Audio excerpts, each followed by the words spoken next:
I remember thinking about all the things that I would do. It's funny how quickly that boy became you. Welcome to Elder Tales. I'm your host, Dr. Andrew Corrin. Today's episode is another fictional story from my award-winning collection of short stories, This Old Stick.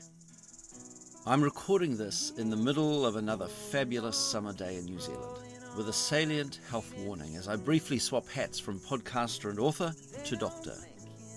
You may hear the throb of cicadas in my recording studio, their sentinel call signalling long, hot days.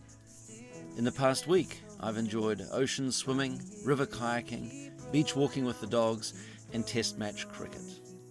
The warning is to counter the charm and allure of sun-filled days with protection from the malicious sequel of sunburn and skin cancer. As we say in New Zealand, slip, slop, slap and wrap. Slip into covering clothing and shade, slop on sunscreen, slap on a hat, and wrap on sunglasses. Well, that's enough from the doctor. This is Cut It Out. I can't avoid the penetrating heat of the light, white and sharp. If I close my eyes, the light turns red and sinister. I open them to find Dr. Fisk's masked face leaning into me with his eyes fixed on a point above mine and his head haloed by the theatre lamp. The assisting nurse is standing on the other side of the operating bed, gloved and ready to help. Jim, I'm going to draw some dots on your forehead just to guide me when I cut and to ensure I get enough of a margin around the cancer, he says. His words are muffled by the surgical mask, but the warmth of them escaping around its edges and landing on my cheeks is reassuring. "Oh, just do what you have to, Doc," I reply, trying to avoid distracting him, but more trying to avoid thinking too much about what's going on. I like Adrian Fisk a lot. He's a thorough and caring doctor, though sometimes he fusses too much, explaining things instead of just getting on with it, like when he got me to sign the consent form. "Jim, don't sign it until I've explained the risks to you," he had cautioned. "I know the bloody risks, you quack," I wanted to say. But instead I let him go on about bleeding and infection and scarring and nerve damage and goodness knows what else. He finally let me sign the damn paper. I'm hardly likely to not sign it if I've already made the appointment to have the cancer cut out, am I? And now he sounds like he's going to describe the whole process to me. Don't get me wrong, I like the guy talking to me. But when he has a sharp needle in his hand next to my eyeball, I'd rather he shut up and concentrated on not slipping. "Just a little prick." Adrian's eyes dart down to catch mine as he advances the syringe delivering the stinging local anesthetic. I can't see his mouth, but the momentary creasing together of the wrinkles framing his eyes highlights the tired old joke he and I have shared many times, and gives me permission to deliver my familiar retort, "Speak for yourself, Doc." It stung the first time I got badly sunburned. Mum had warned me about going out on the water without my hat, but no one else was wearing one, and I'd be stuffed if I was the only guy looking like a moron on that school ferry trip to volcanic Rangitoto. I was 15 years old. Image was everything, and I had my eye on impressing the new girl. I managed to impress myself, mouthing off facts about Pahoehoe lava tubes, racing to the summit, and bombing off the jetty. But by the end of that sunny day on the Basalton water, the only satisfaction I had was that the scorch of my red, sunburnt face hid my blushing when she asked if I was the lobster for dinner. Boy, did that sting, and not just from the hot shower later that afternoon. "Let me know if you feel anything sharp, Jim."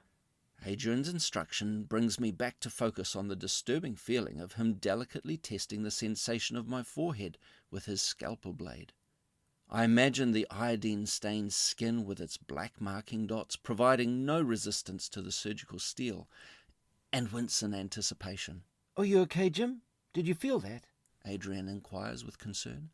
"Oh, no, nothing. Sorry, just not good with sharp stuff," I reply. "Go for it." The radio is not turned up loudly enough to mask the scraping and slicing of the scalpel through my skin. I'm going to cut the edges, then dissect to the deep margin to make sure I get well below the cancer.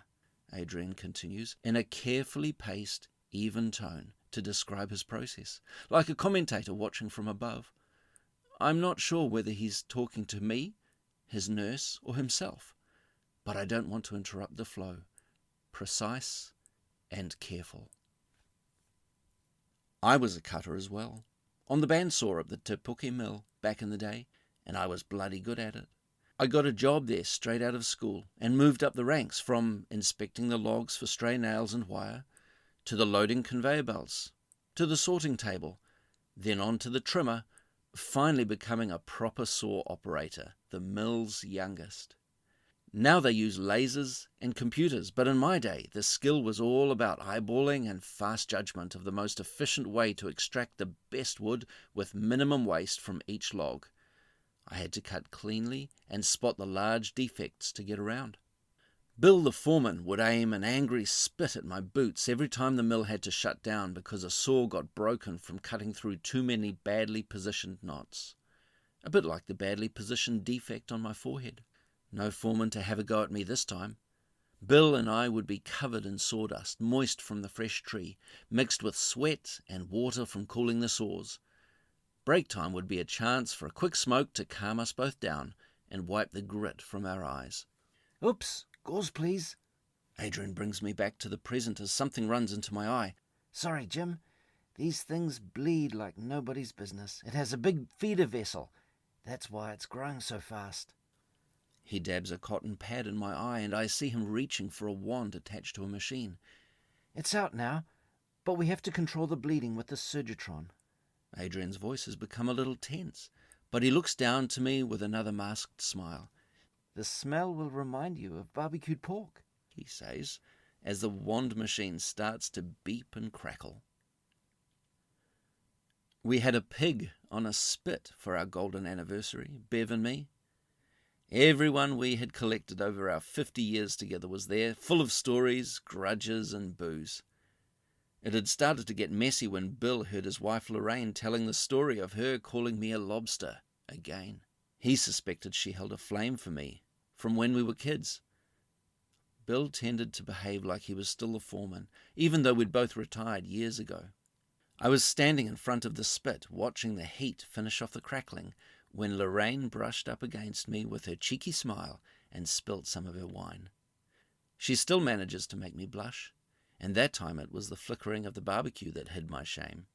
Bev was trying to collect all the empty bottles, but made sure I saw her roll her eyes at me as she trudged back to the kitchen.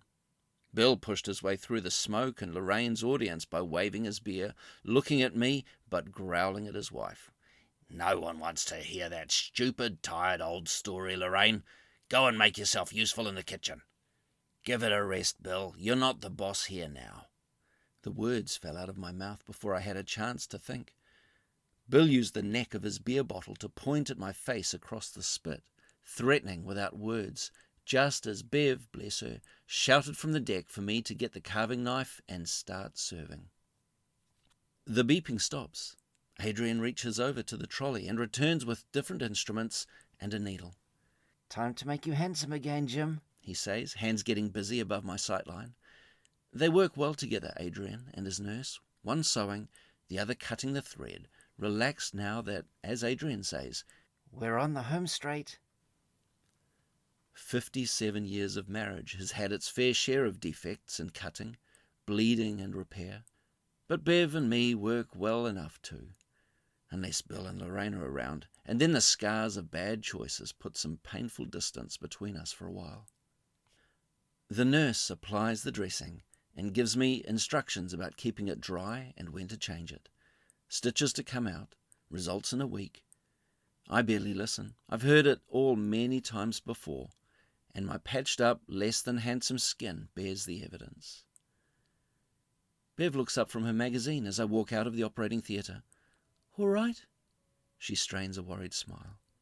I don't deserve her, and I'm relieved to see she's still here after I've spent so much time thinking about Lorraine.